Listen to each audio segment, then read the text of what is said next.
puis l'approbation des devis concernant le fleurissement de la commune, donc c'est comme le point 17 ou 18. Non, on a des choses. Ah.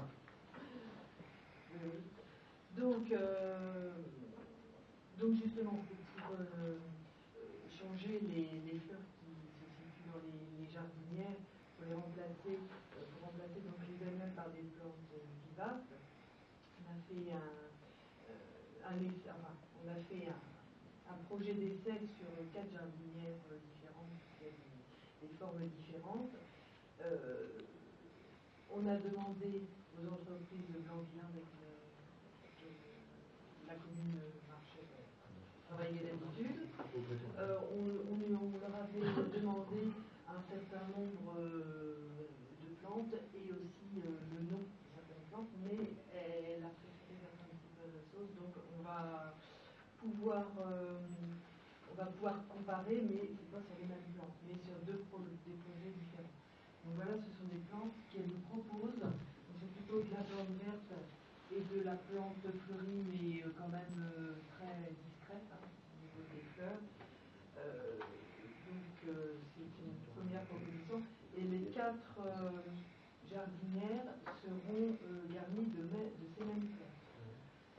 Ensuite, il y a l'entreprise Service et l'entreprise Agrégoire, donc frontière à Versailles, à qui on a demandé, on a fait la liste des plantes que l'on désirait, et là ils nous ont fait donc des propositions différentes suivant les jardinières. Donc là c'est des jardinières hexagonales, voilà ce qu'ils nous proposent. Derrière on a des jardinières au niveau des buses, des jardinières rondes, voilà ce qu'ils peuvent proposer, et des jardinières rectangulaires. Voilà. Il faut faire attention avec les vivaces parce qu'on peut avoir plus d'entretien qu'avec des annuelles. Je vois des fougères, quand ça pourrit, avant que ça repousse, il faut les tailler, il faut enlever les fleurs. Enfin bon, dans la vivace, il y a forcément du travail. C'est pas un truc qui pousse tout seul, qui revient. Si ça doit revenir, il faut tailler. Enfin, moi, les fougères, j'en ai chez moi, j'en ai même pas mal. Vous avez intérêt à les tailler à rang pour qu'elles puissent repartir. Faire attention aussi à ce qu'on ne charge pas davantage le travail de l'employé parce que voilà. Le taillage demande moins de temps, c'est pas pour compter. Déplanter. Oui, mais qui c'est qui a planté? Qui c'est qui plantait? C'était l'entreprise. Non, mais l'entreprise qui venait fleurir. Ah oui, mais qui a planté pour la saison terminée. C'était 2500 €, j'ai demandé. C'était combien? Avec l'année dernière, avec la terre, on était à 1867 € pour 2013. C'est quand même une sacrée somme. Les vivaces, alors là, à la base, ça coûte pas si cher. Alors, disons que sur une année, non, parce qu'ils ne vont pas être remplacés. Non, pour la saison, donc ils sont plantés pour automne-hiver, ils ne vont pas être remplacés au printemps, forcément, pendant sur une saison qui récupère. Maintenant, au niveau des tarifs, l'entreprise, donc Blanqueville, donc dans chaque proposition, il y a quand même des pieds ou des pensées à rajouter pour étoffer un peu au moins les 2 premières années. Forcément, ça va pas donner le même résultat. Donc l'entreprise Blanqueville nous propose un devis juste pour ces plantes-là à 145,78 €. L'entreprise Service, donc pour là, celle-ci, nous propose un devis, alors ça a été un devis fait à la main et ils n'ont pas précisé si c'était TTC ou pas, donc j'ai calculé au cas où c'était pas TTC, entre 97 € et 113,30 €, donc visa compris et annuel compris. Et la CAPS de Brissac, donc pour la même chose que Service, ça revient à 158 € TTC. Donc voilà, c'est plus cher pour la même chose. Ensuite, donc dans le restant des jardinières,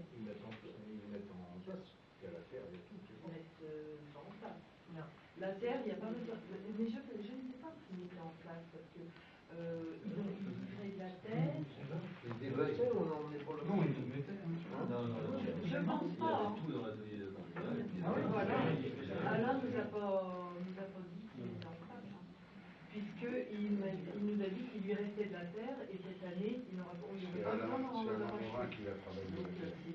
Il faisait les mélanges avec les engrais et compagnie. Et d'ailleurs, il reste un tas. Voilà, il reste de la Il terre. reste un tas sur la partie sud Bon. Donc pour le restant du fleurissement des jardinières et puis des petits plates-bandes au niveau du cimetière, au niveau à plusieurs niveaux. Donc les entreprises Blanc-Villain, eux, sont à 389,07 €. La CRBL, pour la même chose, est à 510 €. Et l'entreprise CR10 ne fait pas d'annuel. Donc en conclusion, l'option la plus économique, donc c'est pour les annuels l'entreprise Blanc-Villain. Comme avant. Voilà, comme avant, 389,07 €. Et pour les vivaces, l'entreprise CR10, alors ou 97,20 € ou 113,30 €. Suivant si vous proposez les prix des définitifs, mais j'ai pas réussi à les savoir. Je pense que dans les demandes qu'on peut faire, moi je vois des plantes là, qui craignent le gel, hein, donc il va falloir aussi être très précis dans ce qu'on demande.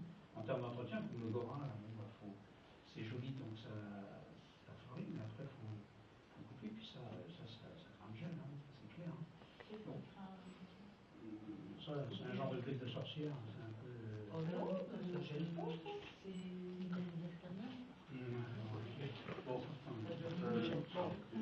On va pas faire ici le travail de la commission. Voilà. Donc au total, donc, on serait entre 486, 27 et 502, 37 TTC.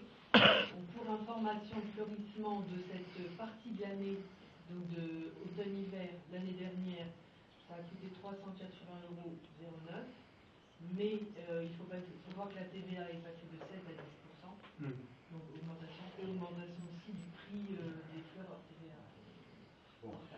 On a une petite augmentation d'une petite centaine de. Pour synthétiser, on a bien commencé le travail, mais il n'est pas finalisé au niveau de la commission. Il faut donc travailler tout ça pour qu'on puisse avoir des choses, équivalentes, des choix, et puis des tarifs bien établis pour pouvoir faire un vote. Hein. Donc, pareil, comme le point 17 et le point 18, le point 19, on le reporte au prochain conseil, à charge de la commission de